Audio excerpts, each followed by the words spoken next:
Emmanuel Macron est élu à Oradour-sur-Glane aujourd'hui. Un choix qui ne doit rien au hasard dans ce village martyr de la Seconde Guerre mondiale où 642 habitants furent massacrés par une unité de la Waffen-SS en pleine déroute en 1944. Une visite destinée, selon les mots du candidat lui-même, je cite, à mesurer le poids de la menace et à ne pas oublier l'histoire, dans une allusion à peine voilée à son adversaire. À Oradour-sur-Glane, justement, Karina Chabour nous fait le récit de ce déplacement. À Oradour-sur-Glane, Emmanuel Macron a joué la carte du recueillement, la carte de la mémoire. Il a rendu hommage aux 642 Français massacrés par les nazis en 1944. Il a cherché à se placer en rassembleur, en réconciliateur, comme pour mieux se distinguer de son adversaire, Marine Le Pen, qu'il accuse de vouloir diviser les Français. Il a cherché également à placer Marine Le Pen dans la lignée de son père Jean-Marie et de ses propos révisionnistes, pour mieux lui se placer dans la continuité du général de Gaulle.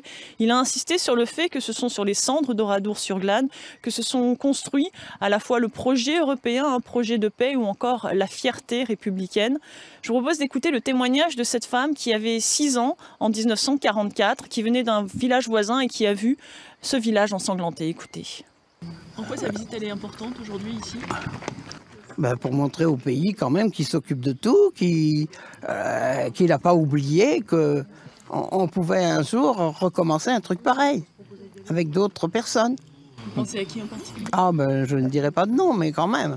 Non, on peut le dire, Marine Le Pen. Après.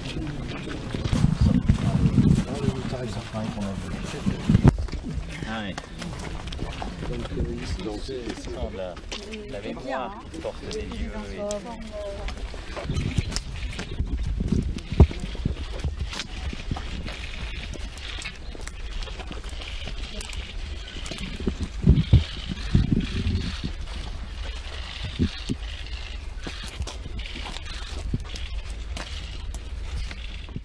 La visite du village s'est terminée ici, vers 17 h, devant le tombeau des martyrs, où Emmanuel Macron a déposé une gerbe de fleurs.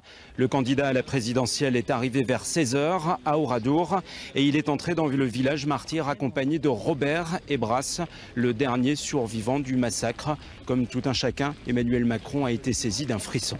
C'est un lieu chargé d'histoire, mais chargé d'une histoire vive, de vie, de famille, et d'être accompagné par M. Ebras comme je l'ai été pendant tout ce parcours, c'était revivre aussi des scènes, ce qu'il avait vécu, recroiser des présences disparues. Et donc c'est ce viatique pour l'éternité, comme disait Yankelevitch, qui est le nôtre, celle de ces vies qui ont été fauchées par la barbarie et la lâcheté.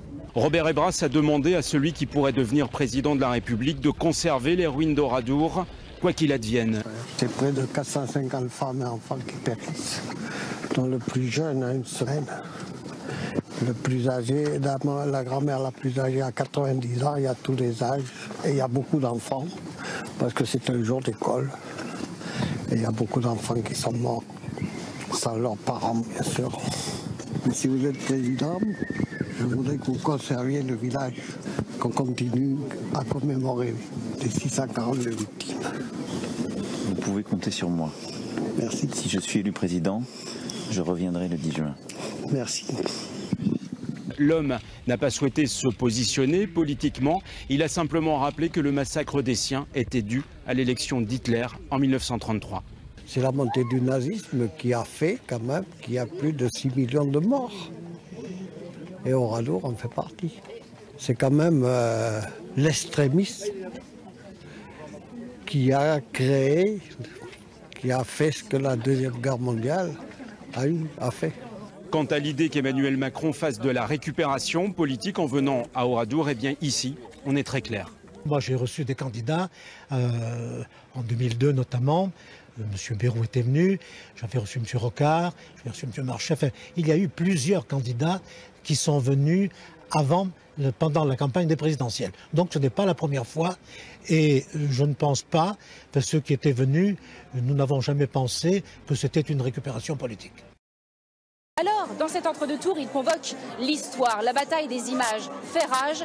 Dimanche, il pourrait se rendre au mémorial de la Shoah.